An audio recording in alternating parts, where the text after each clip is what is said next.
Hey everybody, Coach Dan here. We're going to go over something that we can do with our young athletes. So with our young athletes, when they start to throw their rear leg kick, so if Connor just brings his rear leg kick up and gives it a good shot here, what we're looking for is we're looking for the displacement and how can he get his foot back safely. So in a lot of cases it's really difficult. With the young guys, they throw a good kick to the leg and sometimes they throw their arm away and they don't really know how to get their leg back safely.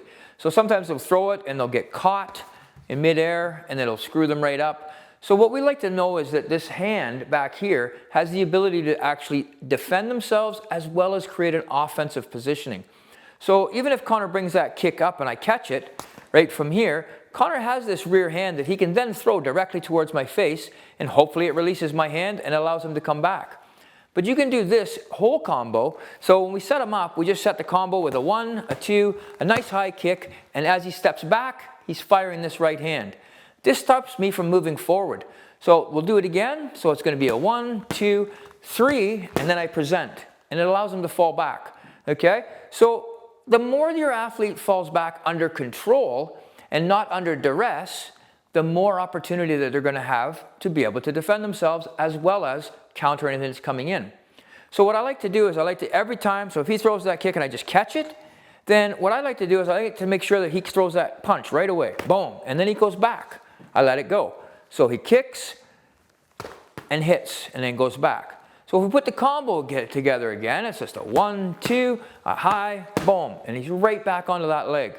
So because your young athletes are developing, they're not physically as strong as everybody else, they're going to have balance issues and everything else. Well, you can work them on that one leg.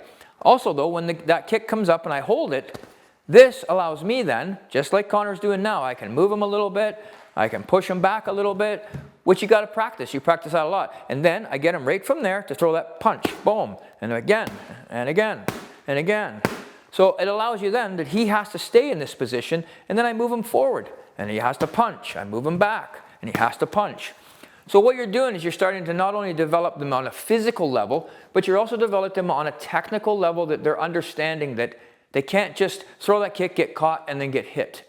So this means that whenever that kick comes out, I catch, and bam, he's right there to punch me. So that way, if I'm moving forward with a punch, he's moving right in my face with a punch, boom. So at the very least, we had to trade. Now, I will have the advantage because I'm holding his leg up. But that's the game we play. Okay? So when that combo comes out, I want to make sure that I'm here. Allow them to get a nice, good high kick too, because the higher their kick, the harder it is on your athlete to make sure that he can maintain control. So he throws that high kick, boom, bam, comes back. Okay, high kick, and back. You see? Then high kick, up, bang, right there. And when he fires that, again, you're going to find some of them will slide to the side a bit. They'll move this way, that way. As a young athlete, even as the older athletes, they will still fall a little bit because hence the reason you're standing on one foot. So when you're developing these kicks, you want to make sure you're not developing silly habits of when he throws that high kick and he drops his hand. You see how he dropped his hand below his butt cheek? You don't want it below the butt cheek. You want to have this hand, at the very least, you want it to be guiding with that arm. Okay? Not below the butt cheek. So when that comes up, you're going to block a nice high block, and then that technique is there, and it's readily available. If it goes down below his butt, when he throws it up high, boom, he no longer has that technique. Now, if he keeps it by the leg, comes up high, it's there, and I come in, his hand can come back, or the opposite hand can come through.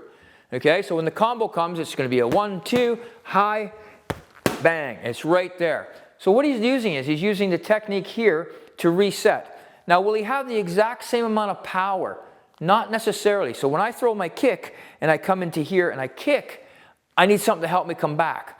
So if I kick something and it's not going to give me the resistance I want, I can always fall forward, right? But we don't always want to fall forward because we can also fall into their other techniques. Plus, though, we can fall into our own techniques. In this case, though, I'm going to get an X amount of resistance from that leg. It's going to hit, but then I'm going to ricochet back off. This allows me to keep the range, so wherever I am with that kicking range and then that long range punch, and I'm way back here again, which allows me then to open up with other kicks and techniques. It resets me, so I like to call it the reset button. So when it comes out, that technique comes out first, nice jab, nice right hand, comes up high, bam, reset. He's instantly back into his technique, good stance, and again, when they're young, They're going to wobble around. They're going to make lots of mistakes. This is why you do this. You don't teach the pros this. They already know this because they started as a small guy all the way up. So with these little guys, you set them up. 1, 2, bring that up. Bam. There it is. Each one of these techniques obviously can get broke down into a singularity. So he can just throw that kick. Bang. He can just throw that right hand. He can just throw that jab.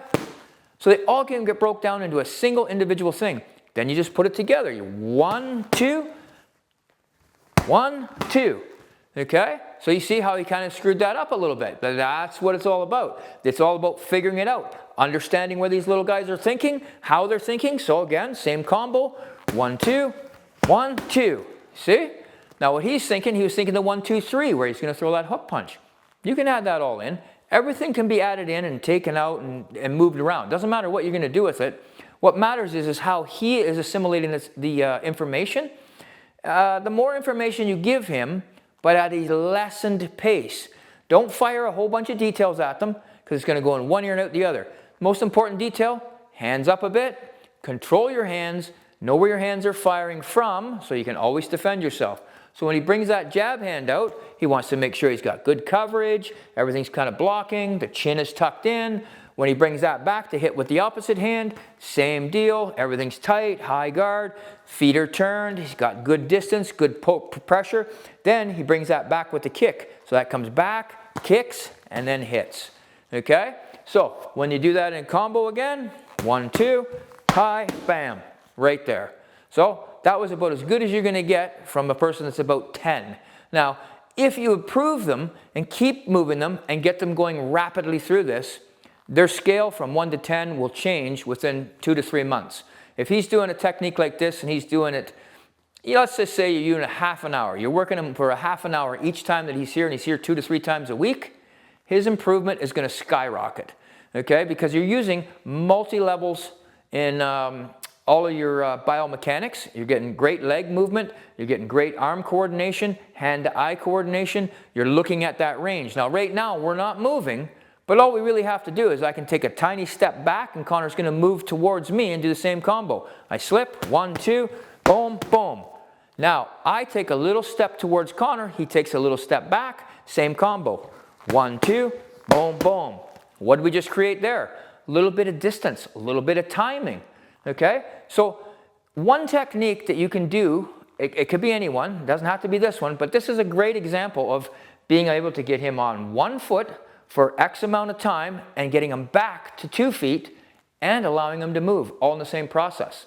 Okay, so the more that you give these guys the opportunities to develop their skills and get them to go set and never end on a weak note. Never end, so if Connor, he does his technique, 1, 2, he brings it up, boom, and for whatever reason he falls away back. Don't end your session on the guy like that. Let him get reset, set him up, 1, 2, boom, boom. There, we'll call that excellent, okay? As excellent as that could be, end your session there, and before you know it, that's where they're going to end. Their nervous system's going to be set for it. He's going to be confident in his technique because it worked. It was functional. So, if you like that, follow us on our social media and enjoy.